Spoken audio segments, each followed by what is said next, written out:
Shalom, Bapak Ibu jemaat yang Tuhan Yesus kasihi, kita akan merenungkan kebenaran firman Tuhan. Mari berdoa. Bapa di surga, terima kasih untuk kesempatan yang sangat istimewa ini untuk kami mendengar dan merenungkan akan kebenaran firman Tuhan.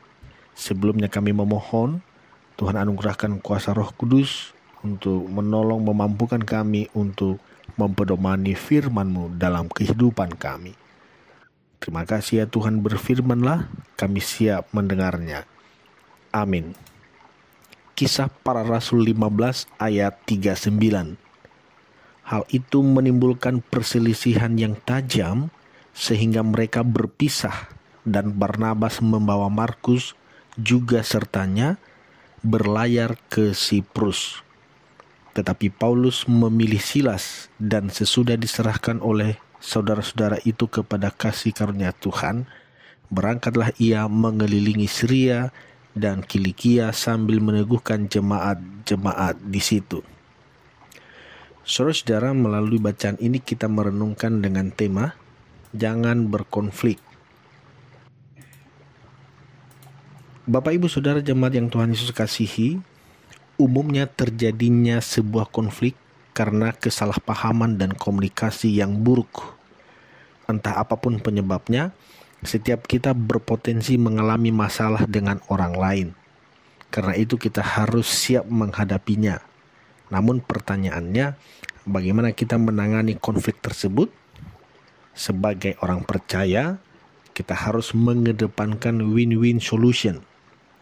Bahwa dalam bacaan firman Tuhan ini membantu kita melihat apa yang harus kita lakukan dalam perselisihan antara Rasul Paulus dan Barnabas.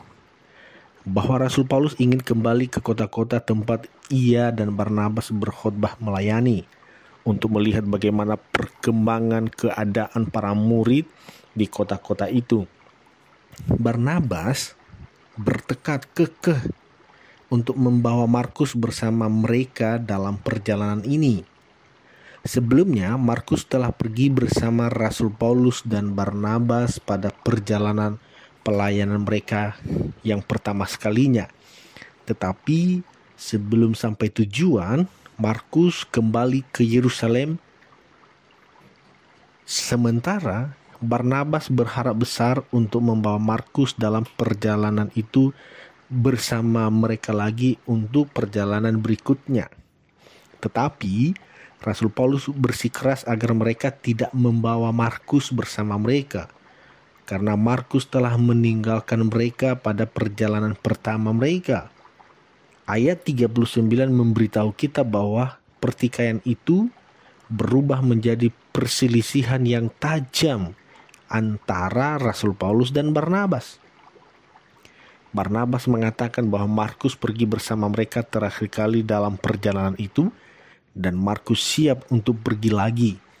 Barnabas tidak merasa terganggu, apalagi sampai menganggap sebagai masalah serius oleh kenyataan bahwa Markus telah kembali ke Yerusalem pada perjalanan pertama mereka. Dengan kata lain, dalam perjalanan mereka itu ada persoalan, ada masalah, lalu Markus begitu saja meninggalkan mereka, alias tidak bertanggung jawab.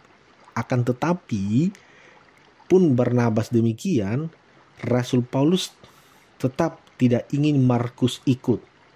Sekali lagi, sekalipun Barnabas tidak menganggap bahwa perbuatan Markus ini sesuatu yang serius, tapi bagi Rasul Paulus tidak ingin Markus ikut, karena Markus pergi sebelum salah satu kota menganiaya mereka. Markus tidak melihat orang-orang Yahudi dari Antiokhia di Pisidia mengejar mereka melalui kota-kota di Asia Kecil yang menganiaya mereka. Markus tidak melihat apa yang terjadi di Listra, di mana Rasul Paulus dirajam dengan batu, diseret keluar kota, dan ditinggalkan dalam keadaan hampir mati. Jika Markus melarikan diri pada perjalanan pertama sebelum keadaan menjadi sulit, apa yang akan terjadi kali ini ketika Markus mengalami penganiayaan orang-orang Yahudi? Jadi siapa yang benar? Keduanya benar. Kedua pendapat Rasul Paulus dan Barnabas valid dan jujur. Tidak ada yang mengarang cerita atau punya kepentingan pribadi. Itulah faktanya. Dalam ayat 39-41 yang kita baca tadi, tentang solusi yang Paulus dan Barnabas berikan untuk masalah tersebut. Paulus dan Barnabas membagi wilayah yang telah mereka kunjungi. Barnabas membawa Markus dan mereka pergi ke Siprus untuk melihat bagaimana keadaan para murid di sana. Paulus membawa Silas dan mereka pergi melalui Syria dan Kilikia untuk memperkuat melayani gereja-gereja di sana. Saudara-saudara, kita harus sadari bahwa setiap orang memiliki latar belakang, nilai-nilai, dan pandangan yang berbeda-beda. Bila kita tidak bijak dan tidak dapat menguasai diri, maka sangat mudah berkonflik dengan orang lain. Bahkan dengan rekan sepelayanan kita yang sudah bertahun-tahun bersama.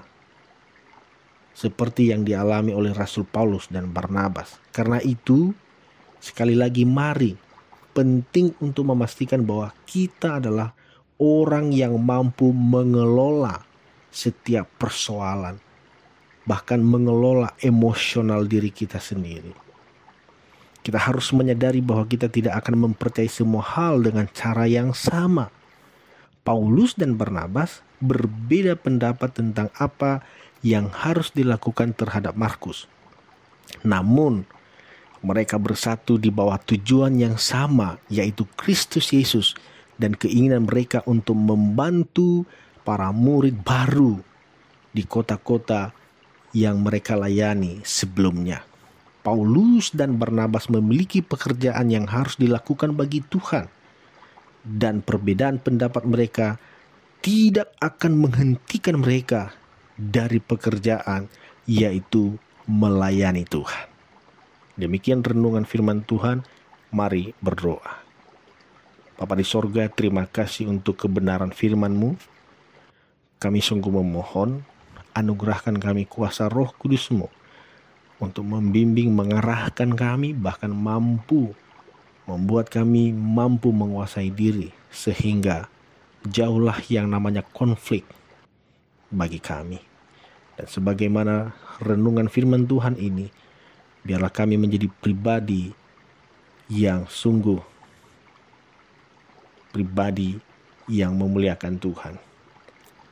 Kami diingatkan untuk tidak berkonflik bahkan sedikit pun. Terima kasih Tuhan. Ini doa kami, ini syukur kami. Dalam nama Yesus kami berdoa dan mengucap syukur. Haleluya. Amin.